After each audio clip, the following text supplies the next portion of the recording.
Now I would like to go ahead and welcome, like Mr. Sandeep rightly said, Mr.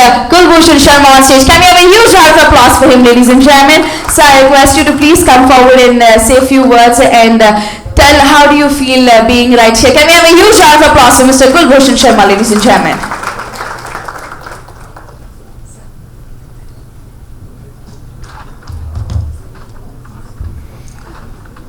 सबसे पहले मेरा सभी को ग्रीन नीसा नमस्कार, और उससे भी पहले सभी को चंद्रयान की चांद पर उतरने की बहुत बहुत बधाई। तो आज हिंदुस्तान जिस युग में जा रहा है आप सब देख रहे हैं, तो सर्वप्रथम उसके बाद मैं संदीप गुलाटी जी को, उनकी यूनिवर्सल मेंटर एसोसिएशन को, उनके सहयोगी और पावर्ड बाय द जो प्रोग्राम पावर्ड किया जा रहा है मनीष नायडू जी के साथ, जो ब्रेन के साथ ब्रेन वंडर्स को जो है बाहर निकाल रहे हैं, हमारे भाई छोटे भाई प्रीतम जी, शेट्टी जी, और हमारी बहुत ही रिस्पेक्टेड गेस्ट मिस टेला,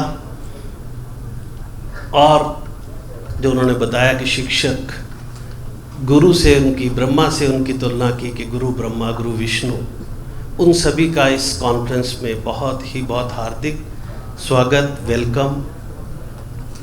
आज की ये एसोसिएशन, ये जो कॉन्फ्रेंस है, ये आईटी की नगरी में हो रही है, इंफॉर्मेशन एंड टेक्नोलॉजी की नगरी हो रही है, जो आने वाला एक भविष्य है। 21वीं सेंचुरी की जब बात की जाती है तो उसमें एक आईटी का बहुत महत्वपूर्ण रोल है। लेकिन लोग कहते हैं कि टेक्नोलॉजी जो है क्या शिक्षक का स्थान ले सकती है, तो मैं हमेशा कहता हूँ कि शिक्षक का स्थान कभी भी टेक्नोलॉजी नहीं ले सकती, क्योंकि टेक्नोलॉजी शिक्षक के द्वारा बनाई गई है, व्यक्ति के द्वारा बनाई गई है। यानी व्यक्ति में भी बहुत सारा पोटेंशियल है, और इस तरह के जो कॉन्फ्रेंसेस हैं ये देश में एक बहुत ही अद्भुत कार्य कर रहे हैं। अगर आप हिंदुस्तान के प्राचीन युग में जाएं तो हिंदुस्तान को अगर विश्व गुरु कहा जाता था तो वो विश्व गुरु था। उसका सबसे बड़ी जो हमारी खूबसूरती थी वो हमारी संस्कृति और हमारे संस्कार थे, जो बार्टर सिस्टम कहा जाता था। जब इस देश को गुलाम भी किया गया तो सबसे पहले इसी चीज़ को तोड़ा गया, हमारी संस्कृति, हमारे संस्कारों को तोड़ा गया, बार्टर सिस्टम को तोड़ा गया। तो आज भी मैं पूरे हिंदुस्तान में जब विचरण हम करते हैं तो ये देखने में मिलता है कि एक से एक शिक्षक हमारे देश में है, एक से एक एजुकेटर्स हैं, एक से एक इनोवेशंस हो रहे हैं। लेकिन उसके बाद भी जब पीसा का रिजल्ट आया तो हम इतने पीछे क्यों थे, ये एक सोचने वाला विषय है। आप अपनी अपनी जगह पर सब, अगर महाभारत में कहा जाए तो आप अर्जुन हैं, अगर रामायण की बात की जाए तो आप सब राम हैं, सब लोग निपुण हैं। लेकिन गलती कहाँ पे हो रही थी, हम आपस में मिल नहीं रहे थे, अपने इनोवेशंस को हम एक्सचेंज नहीं कर रहे थे, अपनी योग्यता को दूसरे को बता नहीं रहे थे, उस योग्यता को अपने पास रख रहे थे। उससे क्या है कि जब योग्यता को हम, अपनी एबिलिटी को एक दूसरे को बताएंगे, वो मल्टीप्लाई होगी। कहते ज्ञान कभी कोई चोरी नहीं कर सकता। तो वहां पर एक कमी थी, और जो दूसरे लोग थे, दूसरी कंट्रीज थी, उन्होंने उस ज्ञान को आपस में बांटा और दूसरों तक पहुंचाया, जिसकी वजह से हम पीसा में लास्ट सेकंड स्टेज पर रहे। लेकिन इस प्रकार की कॉन्फ्रेंसेस इस कमी को दूर करने का एक बहुत बड़ा प्रयास कर रही हैं। आप ये देखिए, आज से 15-20 साल पहले क्या हरियाणा से कोई आदमी आकर बेंगलोर में आपके साथ इस प्रकार बात करता था? नहीं करता था। बेंगलोर वाले को कभी ऐसे अक्सर अपॉर्चुनिटी मिलती थी कि वो दिल्ली में बैठा हो, बॉम्बे में बैठा हो, चेन्नई में बैठा हो, या राजस्थान के एक छोटे शहर में बैठा हो, चंडीगढ़ में बैठा, ऐसी अपॉर्चुनिटीज नहीं मिलती थी। लेकिन संदीप गुलाटी जैसे व्यक्तियों ने, मनीष नायडू जैसे व्यक्तियों ने, और मैं कहूँगा कि हमारे भाई प्रीतम जी जैसे व्यक्तियों ने भी इस सपने को साकार किया, हम सबको एक मुट्ठी में बांधने का काम किया। और ताकत मुट्ठी ही होती है। अब पूरे विश्व को समझ लीजिए, हमारे से बहुत कड़ा मुकाबला करने का समय आ गया है। और उसका देखिए, अभी आप चंद्रयान, जैसे वो कहते हैं ना, गाना चला था कि चंदा हिंदुस्तान का आजकल बहुत चल रहा है, तो ये विश्व भी अब हमारा है, क्योंकि 140 करोड़ थोड़े लोग नहीं हैं हम। अगर पूरी यूरोप की आबादी को जोड़ लिया जाए तो उससे ज़्यादा व्यक्ति हम बनते हैं, और हमारे अंदर इतने गुण भरे पड़े हैं, गुणों की कमी नहीं है। और हिंदुस्तान ने तो आज G20 का भी लीडरशिप जो है हिंदुस्तान के पास, और हिंदुस्तान ने हमेशा दुनिया को कंस्ट्रक्टिव चीज़ें देने की, पॉजिटिव चीज़ें देने की काम किया है। अगर 140 करोड़ लोगों ने ये काम किया और इस तरह की एसोसिएशंस जो उसमें आगे भी इसी प्रकार की भूमिका निभाते रहे, तो हिंदुस्तान विश्व गुरु बनेगा भी। और लोगों को, पहले लोग यहाँ पर जैसे आया करते थे, वो इस तरह का काम कर देगा कि जा के हम समझा देंगे। आज पूरे देशों में हम जा के समझा देंगे, सभी को यहाँ आने की ज़रूरत भी नहीं पड़ेगी। किंतु इस पे हम शिक्षकों का एक बहुत महत्वपूर्ण रोल है। इस गोल को अचीव करने के लिए ये एक शुरुआत है, शुरुआत हो चुकी है और उसके परिणाम आने शुरू हो चुके हैं। आज आप जैसे इन्होंने कहा कि यहाँ फिज़िक्स को पहले फॉरेन में जाके कहा जाता था कि केमिस्ट्री का अलग सब्जेक्ट है, फिज़िक्स का अलग सब्जेक्ट है, मैथमेटिक्स में अलग कोर्सेज कर रहे हैं। आज आप ये देखिए कि फिज़िक्स वाला भी यहाँ पर बैठा है। रही ब्रेन की बात, तो हमारे नायडू सर, वो ब्रेन का भी कितना इस्तेमाल किया जा सकता है, कैसे इस्तेमाल किया जा सकता है, कैरियर में बच्चों को किस तरफ को जाना है, इस तरह का काम भी कर रहे हैं। यानी एक एक क्षेत्र को हमने बड़े माइन्यूटली पकड़ लिया है। अब सिर्फ ज़रूरत है इसी टीम वर्क में काम करने की, और जो और चैलेंजेस हैं उनको आइडेंटिफाई करने की। हम अच्छा काम कर रहे हैं, लेकिन इस पे भी कुछ चैलेंजेस हैं, क्योंकि कहीं ना कहीं राजनेता काम तो करते हैं, लेकिन उनका काम करने का तरीका कहीं ना कहीं इस प्रकार का होता है जिससे उनको ज़्यादा फायदा हो। लेकिन शिक्षक दूसरों के फायदे के लिए करता है, अपने फायदे के लिए कभी नहीं करता। आज जो ज़रूरत है, जैसे उन्होंने कहा गुरु ब्रह्मा, हमारा देश जब विश्व गुरु था या एजुकेशन में सबसे ऊपर के स्तर पे था, उस समय शिक्षक का स्तर भी सबसे ऊपर था। शिक्षक ही एक ऐसा व्यक्ति है जिसने नेता बनाना है, जिसने साइंटिस्ट बनाना है, जिसने एस्ट्रोनॉट बनाने हैं। उनके बिना ना चंद्रयान जा सकता है, ना मोदी जैसा कोई व्यक्ति प्रधानमंत्री बन सकता था, या और भी कोई भी व्यक्ति।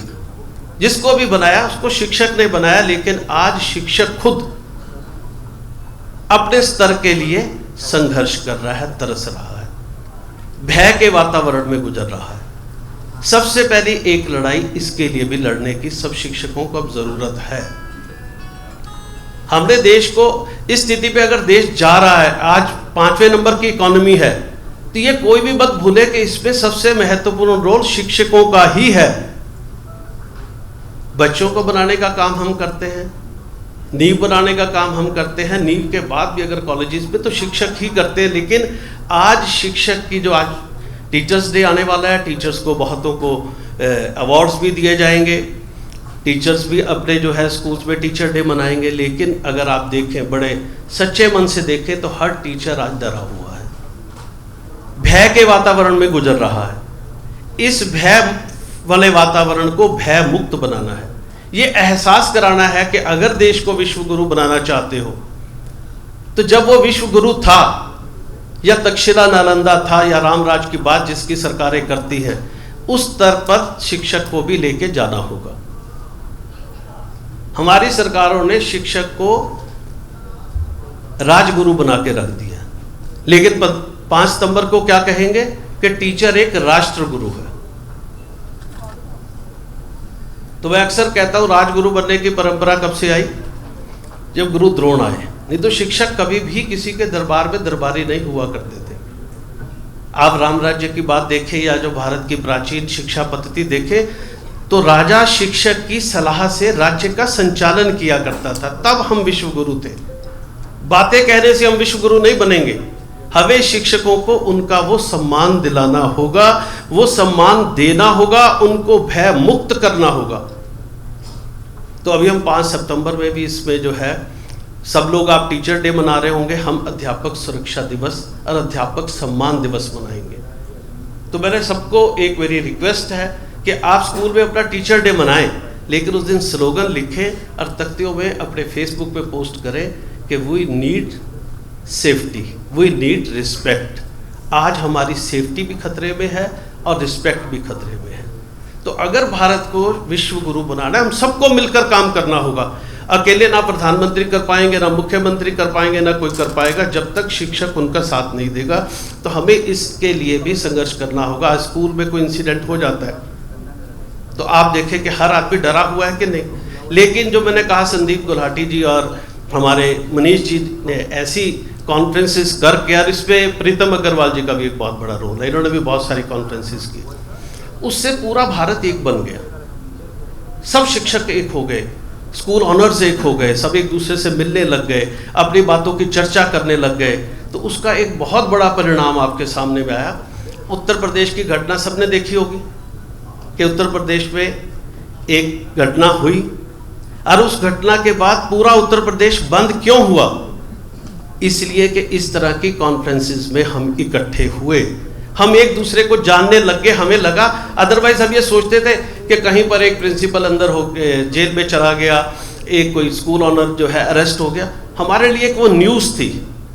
लेकिन जब हम एक दूसरे से मिलने लग गए तो वो हमारा दर्द बन गया कि ये हमारा भी दर्द है। मैं उसको जानता हूँ, मैं उस प्रदेश के लोगों को जानता हूँ, मैं उनसे कई बार मिला हूँ। तो ये सारा श्रेय इस तरह की कॉन्फ्रेंसेस को गया और पूरा उत्तर प्रदेश बंद हुआ, जिससे जो हमारी डिमांड है स्कूल सेफ्टी एक्ट, स्कूल का कैंपस सुरक्षित होना चाहिए, स्कूल का टीचर सुरक्षित होना चाहिए, स्कूल का बच्चा सुरक्षित होना चाहिए और स्कूल की टीचर की डिग्निटी बिल्कुल सिक्योर्ड होनी चाहिए, एश्योर्ड होनी चाहिए कि टीचर जो है वो, अगर कोई, मैं तो अभिभावकों को कहता हूं कि उस स्कूल में आप अपना बच्चा डालें जिसके दहलीज पे जाकर, जैसे एक स्पोर्ट्समैन ग्राउंड में जाकर अपनी धरती को सलाम करता है, चूमता है और उसको जो है माथे पे लगाता है, उस स्कूल में अपने बच्चे को डालिए जिसकी धरती को आप चूम सकें। तो पहला मेरा आइडिया ये है। दूसरा ये है कि अगर देश की एजुकेशन, आज हमें अपनी बातें नहीं करनी चाहिए। हमारी बातें कहते हैं कि जब आप दूसरे की बात करेंगे आपका जो है परमार्थ उसी में छुपा हुआ होता है। हमने जब अपने लिए बात लड़ाई शुरू की, मैं एक बजट स्कूल से मैंने शुरू किया काम करना कि छोटे छोटे स्कूलों में जो प्रॉब्लम आती थी, तो हमने सोचा इनको कैसे इनको सर्वाइव किया जाए। तो सर्वाइव की लड़ाई, हमने सर्वाइवल की लड़ाई लड़ी कि अपने आप को बचाना है। फिर लगा कि अपने आप को बचा कैसे सकते हैं, बचाने का तो बहुत बढ़िया तरीका है, हम बच्चों के लिए अच्छा काम करें। जब हम बच्चों को अच्छी शिक्षा देंगे, पेरेंट्स के साथ अच्छा व्यवहार करेंगे, अच्छे रिलेशन बनाएंगे, तो हमें कोई मार ही नहीं सकता। तो हमारे जो स्वार्थ है, इसमें भी स्वार्थ है, उसमें परमार्थ। तो जब आप दूसरों का हित करते हैं तो आपके हित अपने आप जो है वो सही हो जाते। तो वहीं से हमने अपना चेंज किया और अपना नारा दिया, शिक्षा, सुरक्षा और सम्मान। और उस पर हमने रामलीला मैदान में एक बहुत बड़ा प्रदर्शन किया जिसपे 65,000 एजुकेटर्स आए। तो हमारा नीसा जो 1 लाख से ज़्यादा स्कूलों का एसोसिएशन है, इसमें 60 से मोर देन 60 एसोसिएशन इसकी मेंबर, उसकी फेडरेशन है। तो हमारा पहला काम ये है कि देश के अंतिम बच्चे को राइट टू एजुकेशन नहीं, राइट टू क्वालिटी एजुकेशन मिले। बहुत हो गया एजुकेशन का मामला, उसका हक बनता है उस शिक्षा का जो देश के सबसे ऊपर वाले बच्चे का बनता है, तो वो नीचे वाले बच्चे का भी बनता है। जिस दिन नीचे वाला बच्चा भी क्वालिटी एजुकेशन ले लेगा, उस दिन देश विश्व गुरु बनेगा। 140 करोड़ में अगर 10-20 करोड़ को हमने अच्छा बना भी दिया और 120 करोड़ अगर वैसे ही रहे तो विश्व गुरु कैसे बनेगा? कोई कितने सपने दिखाए। विवेकानंद जी के टाइम पे आया था कि भारत जाग रहा है, तो क्या अभी तक भारत जागा ही नहीं? कलाम साहब आए, उन्होंने नारा दिया कि 2021 का भारत बनाना है, 2021 भी निकल गया। अब नया नारा है कि 2047 का भारत बनाना है। तो मैं कहता हूँ 2047 क्या, ये 27 में बन सकता है अगर सरकार इस बात को मान जाए जो हमने शिक्षा, सुरक्षा और सम्मान की बात की है, कि वो एक बार अध्यापकों को वो सम्मान देके तो देखे जिसकी बात हम करते हैं। बाकी का जो है भारत 2027 में बनाकर हम दिखा देंगे। अभी तक जो 5वें नंबर पे लाने का काम भी हमने किया है और 2027 में भी हम ले आएंगे। तो उसमें हमारा है कि देश के हर बच्चे को शिक्षा में डीबीटी करके, डायरेक्ट बेनिफिट ट्रांसफर, आपने बहुत बार यह टर्म सुनी होगी, मोदी जी ने जर्मनी में भी की और अक्सर सब जगह कहते हैं कि डायरेक्ट बेनिफिट ट्रांसफर। तो थोड़ा पानी मिलेगा। तो डायरेक्ट बेनिफिट ट्रांसफर क्या है कि बच्चे को जो उसका पात्र है डायरेक्ट उसको लाभ मिले। आज शिक्षा का जो क्षेत्र है हमारा, दो तरह के स्कूल तो चार तरह के हैं, लेकिन आम आदमी को लगता है कि सरकारी और प्राइवेट है। और आम व्यक्ति क्या समझता है कि जो सरकारी स्कूल है वो टोटली फ्री है, यही समझते हैं सारे। क्या सरकारी स्कूल में कोई फीस लगती है? हर आदमी सोचता है सरकारी स्कूल तो फीस फ्री है। तो मैं कहता हूं अगर फ्री है तो टीचर को सैलरी कहां से मिलती है बताइए? क्या छप्पड़ फाड़ के आती है कहीं से? कोई ऐसा मैकेनिज्म है कि तनख्वाह अपने आप डिस्ट्रीब्यूट हो जाए, ब्रह्मा विष्णु महेश उनको दे रहे हो? आप सुनकर हैरान होगे, नीसा ने इस पर रिसर्च किया और डाटा निकल के आया कि एक व्यक्ति पे, एक बच्चे पे 1 लाख रुपए के करीब साल का खर्च होता है, 1 लाख रुपए के करीब। और जो प्राइवेट स्कूल हैं, 70% देश के प्राइवेट स्कूल जो 4 लाख से अधिक स्कूल हैं, 1,000 रुपया प्रति माह से कम फीस पर बच्चों को पढ़ा रहे, 1,000 रुपया प्रति माह से कम। और 96% स्कूल 40 से 42,000 रुपये फीस, 42,000 यानी 3,500 के करीब फीस पर पढ़ा रहे। तो आप बताइए फ्री कौन पढ़ा रहा है? हम पढ़ा रहे हैं या वो पढ़ा रहे हैं? वो तो हमारे पैसे को मिसयूज कर रहे हैं, हमारा ही पैसा। और हमारे टीचर्स की आप हालत देख लें क्या है। तो हमने कहा, पंजाबी में कहा जाता है कि मेरा हक यहाँ पे रख, कि जो मेरा राइट है यहाँ पे रख दो। ये हमारा राइट है, इसको आप पहचाने। जिस दिन आप पहचान गए, जो सरकारी एम्प्लॉइज हैं उनको अपने बच्चों को पढ़ाने के लिए सरकारी स्कूल में, अगर वो प्राइवेट स्कूल में आते हैं गवर्नमेंट एम्प्लॉइज के, उनको एजुकेशन अलाउंस मिलता है, 27,000 के करीब अलाउंस मिलता है। और हमको क्या मिलता है? टैक्स तो हम भी दे रहे हैं। मंजुला जी अभी शायद नहीं पहुंची, तो मंजुला जी ने एक दिन मुझे पूछा कि जरा डीबीटी और एक्सप्लेन करें। और मेरे बच्चों ने भी कहा कि पापा एक बात बताइए। सैयदा जी भी शायद अभी पहुंची, उनका बहुत बहुत स्वागत है।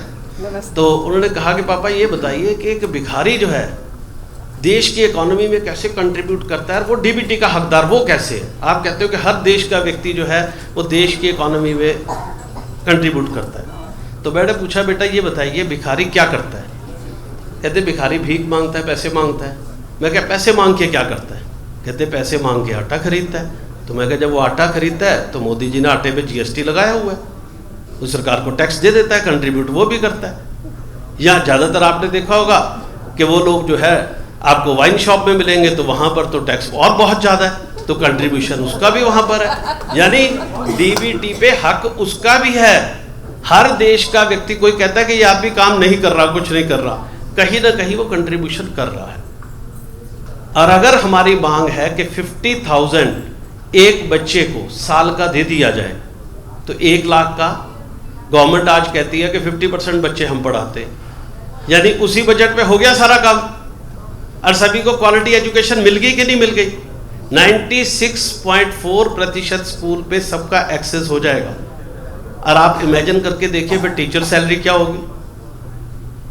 जब 1,000 रुपये 500 रुपये स्कूल फीस ले रहे होंगे तो टीचर को सैलरी क्या दे रहे होंगे, वो भी आप कल्पना कर सकते हैं। जब वो 4,000 के करीब लेंगे तो टीचर को सैलरी कितनी देंगे? टीचर सैलरी एवरेज जो मैंने हिंदुस्तान में डाटा बनाया है, 10 बच्चों की फीस मिलती है। और जो फीस बढ़ती जाती है, बहुत बढ़ जाती है, तो फिर वो 5-6 बच्चों की रह जाती है। लेकिन 95% या 94% पे 10 बच्चों की फीस जो है टीचर सैलरी पे जाती है। तो जो 500 रुपये लेता होगा वो कितना देता होगा? और अगर डीबीटी होगी तो फिर क्या होगा? देश का हर टीचर अच्छी सैलरी लेगा, अपने आप क्वालिटी एजुकेशन इंप्रूव होगी, किसी को टीचर ट्रेनिंग देने की जरूरत नहीं होगी। संदीप जी टाइम है बोलने का थोड़ा? तो जो ये बातें होती हैं कि टीचर को ट्रेन करो, टीचर ट्रेन नहीं है, भाई जिसकी क्वालिफिकेशन ही प्रॉपर नहीं है, बहुत सारी दिक्कतें हैं। और जिसको जब सैलरी ही बहुत कम मिल रही है, एक कारण नहीं है उसका। जब आप अच्छी सैलरीज देंगे आपको ऑटोमेटिक अच्छे टीचर्स मिलेंगे, कमी नहीं है टीचर्स की। और जब अच्छे टीचर्स आएंगे तो शायद जो आप टीचर ट्रेनिंग देंगे उसका भी फ़ायदा उनको वो ज़्यादा से ज़्यादा ले, तो देश पे क्वालिटी एजुकेशन आएगी। तो ये लड़ाई भी आपको जो मैंने कहा है कि शिक्षा, सुरक्षा और सम्मान, पहली बात है कि देश के एक एक बच्चे को, उसमें हम भी शामिल हैं, हमारे बच्चों को भी वो अलाउंस मिलेगा। आप बता दीजिए आप में से कितने बच्चों को कोई अलाउंस मिलता है? और एक जो स्कूल का सपोज टीचर है, एग्जाम्पल ले लेते हैं कि वो 20,000 सैलरी लेता है, अगर उसको डीबीटी मिल गई और 2 बच्चे हैं तो 30,000 तो वैसे ही हो गई, 10,000 तो और आ गया, घर में जो बच्चों का खर्चा वो कम हो गया। तो इसके लिए लड़ने की ज़रूरत है, टीचर के सम्मान और सुरक्षा के लिए लड़ने की ज़रूरत है, जिसके लिए डीसा अपना पूरा प्रयास जो है पूरे हिंदुस्तान में कर रहा है। और मैंने उस दिन टीचर्स डे पे खुद निर्णय लिया है कि जंतर मंतर पे मैं जाके बैठूंगा, इस बात को उठाऊंगा कि ये शिक्षक की सुरक्षा और डीबीटी इस पे काम किया जाए। एक टॉपिक और बहुत जो हम लोगों को तंग कर रहा है, जिसको हम महसूस नहीं कर रहे शिक्षा में, NEP आई, चंद्रयान उतरा, कितने दिल में खुशी आई। NEP आई, सबके दिल में बहुत गुब्बारे फूटे कि अब शिक्षा में परिवर्तन होने की संभावना बन गई, क्योंकि उसको बहुत सारे पहलुओं को उस पर छुआ गया, इसमें कोई संदेह नहीं है। लेकिन अभी भी उसमें एक बहुत बड़ी चिंता का विषय है जो सभी शिक्षकों को आपस में चर्चा करनी चाहिए। वो विषय ये है कि क्या बच्चा स्कूल में है, ये एक बहुत बड़ा प्रश्न है। वो स्कूल में होगा तभी तो उसको बदलेंगे ना। आज बच्चा बैठा कहाँ हुआ है? जो बहुत बड़े बड़े शहर हैं, बेंगलोर, बॉम्बे, वहाँ पर तो फर्स्ट सेकंड के बाद वो कोचिंग में जाने शुरू हो गए। और जो हमारे जैसे छोटे शहर हैं, वहाँ 6th ऑनवर्ड बच्चा कोचिंग में बैठा हुआ है डमी सीट लेकर। तो किसको बदलेंगे भाई? शिक्षा नीति किस पे असर करेगी? ये एक बहुत बड़ा चिंता का प्रश्न है। सरकार को मैंने कहा कि ऐसी नीति बनाए कि स्कूल टाइम पे बच्चा कोचिंग नहीं जाना चाहिए। जाए कोचिंग, हमें कोचिंग से एतराज नहीं, लेकिन स्कूल टाइम पे नहीं। और उसकी वजह से क्या दिक्कत आ रही है आप ये बताइए? हम कह रहे हैं बच्चों को स्ट्रेस फ्री करना, हमारे ही तो बच्चे, आपके हमारे बच्चे ही तो स्कूलों में पढ़ते हैं, वो एक बहुत बड़ी स्ट्रेस से गुजर रहे हैं, ड्यूल सिस्टम से। कोचिंग में भी जा रहे हैं, टाइम भी दे रहे हैं, और इधर से स्कूल में भी पढ़ना है, उसका सिलेबस भी, करिकुलम वो भी पूरा करना है। और उसका असर क्या जा रहा है? पहले खबरें ये आया करती थी किसानों ने आत्महत्या की, या आपने सबने पढ़ा होगा, तो ये बड़ी बर्निंग न्यूज़ हुआ करती थी कि किसान के साथ वाकई जाती होती थी कि उसने बीज लगाए, कुछ लगाए, बारिश आई, क्योंकि उसको पता नहीं होता था, फसल उजड़ जाती थी और एकदम उसने लोन लिए हुए थे और वो सड़क पे आ जाता था। आज वो स्थिति स्कूलों की बन गई।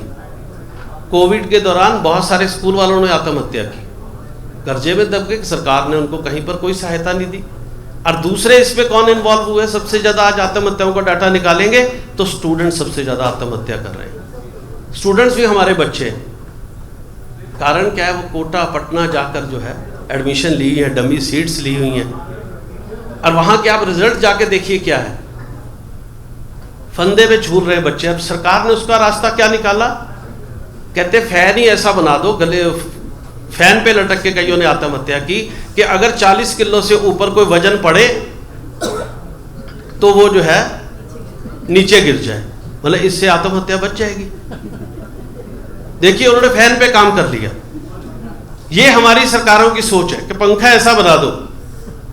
तो ये काम हमारा है। देखो, ये शिक्षकों का हमेशा काम था। जब रामायण में युद्ध हुआ तो राम जी की मदद किसने की? शिक्षकों ने तो की।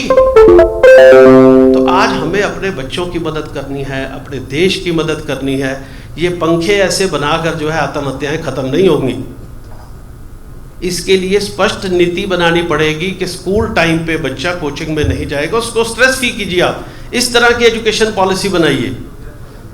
कारण क्या है कि कोचिंग वाले GST देते, तो हमने कहा स्कूल्स को भी फॉर प्रॉफिट कर दो। अगर आपको पैसा ही चाहिए आज की डेट में, तो हम तो पैसा देने को तैयार हैं। आप स्कूल्स को फॉर प्रॉफिट कीजिए, पर लेकिन बच्चों पर ऐसी नीति ना बनाइए कि वो पंखे पे झूले और आपको ऐसे पंखे बनाने पड़े। तो मेरा आप सभी शिक्षकों से निवेदन है, प्रिंसिपल से निवेदन है, एजुकेटर से निवेदन है कि सब एक मुश्त हों, इकट्ठे हों। और नई शिक्षा नीति का हम स्वागत कर रहे हैं, लेकिन इसकी जो कमियां हैं उस पर भी आवाज़ उठाएं, सरकार तक लिखें, और इस तरह की कोई भी बातें आती हैं उसमें अपनी भागीदारी करें। मैंने स्कूल सेफ्टी एक्ट के लिए गूगल शीट भी शेयर की हुई है, मैं प्रीतम जी को भी शेयर करूंगा, सैयदा जी को भी करूंगा कि उस पर क्या आप स्कूल सेफ्टी एक्ट चाहते हैं। तो आप लोग जब इसमें भागीदारी करेंगे तभी देश विश्व गुरु बनेगा, और इस देश को विश्व गुरु बनाकर छोड़ना है। ये अकेले किसी के कहने से नहीं बनेगा। बहुत सारे लोग अच्छा चाहते हैं अपने देश के लिए, हम भी चाहते हैं, लेकिन शिक्षकों के बगैर नहीं बनेगा। आप ये प्रण ले, लेकिन अपने हकों के लिए भी जो मैंने कहा कि इन बातों के लिए करें, क्योंकि ये इन सारी चीज़ें इस सिस्टम से जुड़ी हुई हैं। अगर आप भययुक्त होंगे, आप डरे हुए होंगे, आप बहादुर बच्चे पैदा नहीं कर पाएंगे। आप बहादुरी का गुण उन पे कैसे डालेंगे जो आपके पास ही नहीं है, आपके पास राइट ही नहीं है। तो मैं बहुत ज़्यादा ना कहते हुए मैंने आपको मोटी मोटी बातें कही जो एजुकेशन में इस समय होने जा रही है। तो ऐसा चैप्टर है कि हमारे किसी भी शिक्षाविद को खड़ा कर दिया जाए तो वो पूरा दिन महीने तक बोल सकता है हर चैप्टर के अंदर। तो मैंने मोटी बातें आपको जैसे कोचिंग डमी सीट की बताई कि बच्चे को स्कूल में होना चाहिए, शिक्षक भयमुक्त होना चाहिए, उसकी रिस्पेक्ट होनी चाहिए, बच्चा जो है उसको क्वालिटी एजुकेशन उसका राइट है, और देश के अंतिम बच्चे का भी राइट है। तभी जो है ये समाज भी सुरक्षित होगा। अगर आपके समाज में 100 में से 50 लोग तो धनाढ्य बन गए और 50 लोगों को ना समझ आई और ना वो धनाढ्य हैं, तो आपके घर भी खतरे में रहेंगे, चोरी होने का डर बना रहेगा। तो अगर सभी लोग जो है एजुकेटिव हो जाएंगे, समझदार हो जाएंगे, तो देश आगे बढ़ेगा, आप सुरक्षित रहेंगे, समाज सभ्य समाज का निर्माण होगा जिसकी हम बातें करते हैं। तो मैं अंत में फिर संदीप गुलाटी जी का बहुत बहुत धन्यवाद करना चाहता हूं कि उन्होंने सभी एजुकेटर्स को यहाँ बुलाया और हम एक परिवार में और मजबूत होने जा रहे हैं। और जहाँ भी आपको अपॉर्चुनिटी मिले आप ऐसी कॉन्फ्रेंसिस में जाएं, अपना वक्त लगाएं, ताकि हम लोग एक बंधन में बंधे, हमारा परिवार मजबूत हो। और जिस उद्देश्य के लिए हम लड़ने जा रहे हैं, हमारे सराय साहब भी यहाँ चंडीगढ़ से पहुँचे, देखिए ये सभी जगह जाते हैं, तो इनका भी बहुत बहुत स्वागत कि इनका भी बहुत रोल रहता है कि एजुकेशन में कुछ बेहतर से बेहतर किया जाए। तो आप सभी एजुकेटर्स की हमें ज़रूरत है। हम कुछ लोग इसको नहीं बदल पाएंगे जब तक अब सबका साथ नहीं होगा। कहते सबका साथ सबका विकास। तो बहुत बहुत धन्यवाद संदीप जी, मनीष जी, और स्पेशली मिस टेला जो बाहर से आई, उनका बहुत बहुत धन्यवाद। Thank you. जय हिंद, जय भारत। इसी के साथ डॉक्टर कुलभूषण शर्मा जी के लिए जोरदार तालियां हो जाए। Thank you so much. With that, ladies and gentlemen, after such a thoughtful set of how we should be respected, he deserves one more round of applause. Come on, really loud. Thank you so much, ladies and gentlemen. With that,